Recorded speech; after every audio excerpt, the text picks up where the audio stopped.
अम्मी क्या हो गया है आपको? रोना तो बंद करें। ये रोना तो अब जिंदगी भर का है।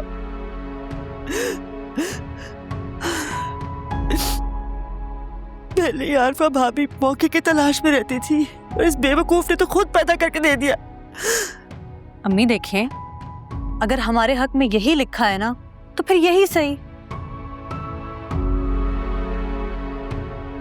ये की थी मैंने इसकी तरबियत। मुझे तो यकीन ही नहीं आ रहा, मुझे ये दिन पे देखना पड़ेगा। अच्छा आप हौसला तो करें ना। क्या कर रही हैं खुद के साथ? बेटा वो बीजान जो कह के गई है ना, वो बात याद रखना। अरे अब्बा को ये बात नहीं पता चलनी चाहिए। पहले ही उनकी हालत नाजुक है, वो ये नहीं सह पाएंगे।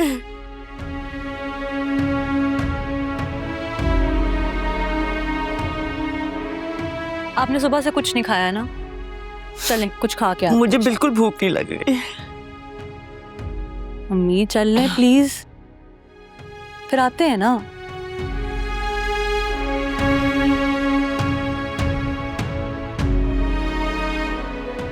प्यास लग रही है, पानी ले लेते ठीक हैं। है, आ जाओ।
काश आइला मेरे इख्तियार में होता तो तुम्हारी पलकों से बहने वाले एक एक आंसू का हिसाब लेता। बहुत बुरा किया है एहतशाम ने तुम्हारे साथ। काश मैं कुछ कर पाता तुम्हारे लिए।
ना सुना उसने तवज्जो से फसाना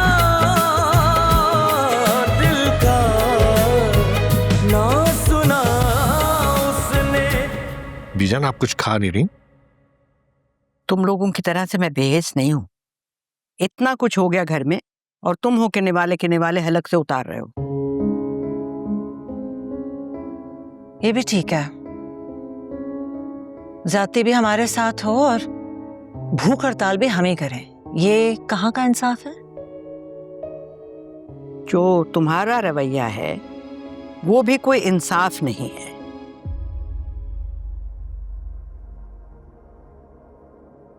चलो आयला से नाराजगी है, लेकिन इसमें साकिब का क्या कसूर है?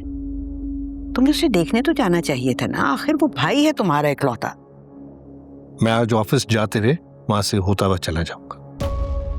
देखो फारूक, गलतियां बच्चों से ही होती हैं और अपनों का काम ये होता है कि उस पर पर्दा डालें। बीजान, मैं समझा नहीं आप क्या कहना चाह रही हैं। पहले तहकीक तो होने दो कि वो कौन है, आयला कसूरवार है भी कि नहीं, बाद में फैसला करना। अब इन बातों में कुछ नहीं रखा बीजान।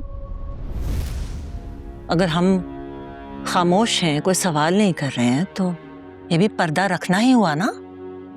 जब तक मैं इस बात के सिरे तक नहीं पहुंचती, कोई तमाशा घर में नहीं होने दूंगी और कोई तलाक नहीं होगी इस घर में, वरना तुम लोग मेरा मरा हुआ मुंह देखोगे।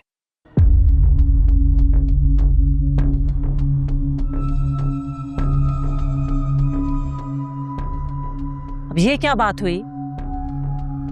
हमने ठेका ले रखा है सबके गुनाहों का बोझ ढोने का। तुम ना बीजान के सामने ऊट पटांग बातें मत किया करो, चुप रहा करो। मैं चला जाऊंगा साकिब के पास खुद ही। आप अकेले नहीं जाएंगे, मैं साथ जाऊंगी। अच्छा, मुझे टोस्ट पे मक्खन तो लगा के दो, चाय ठंडी हो रही। बीजान, मेरा दिल नहीं मानता कि आयला ऐसी हरकत कर सकती है। आप जरा शामी से तो पूछें। ये शामी से कैसे कोई बात कर सकता है, और उसका फायदा क्या है? आरफा तो चील की तरह से झपटती है सब पर। पता तो चले कि कसूरवार कौन है। अरे ऐसे मामलों में तो तुम्हें पता है कसूरवार हमेशा लड़की ही होती है, और उसकी माँ ने तो रातों रात वकील बुलवाकर तलाक के पेपर तैयार कर रहे हैं। अब तुम अंदाजा करो। आप जरा फारूक भाई को समझाएं कि ऐसे घर की बच्चों को नहीं झटक कर फेंक देते। मसला फारूक का नहीं, आरफा का है। सारा वक्त जहर घोलती रहती है उसके कानों में, तो जाहिर है फिर उसी के दिमाग पर चलेगा ना वो। आरफा भाभी को तो अल्लाह ही हिदायत दे। उसको तो खुदा वास्ते का बैर है आयला से, पहले दिन से। कितनी चाहत से आयला का रिश्ता मांगा था अपने ऑन के लिए। अगर उस वक्त हाँ कर देते तो ये हालात देखने को नहीं मिलते। अच्छा छोड़ो इन बातों को, लो ऑन आ गया, बात करो कि उससे। फल्ला, हर दफा ऐसा ही करते हो तुम, क्यों? आप छोड़ें इसको। साकिब मामू के पोर्शन में आरफा मारी ने एक नया मसला खड़ा कर दी।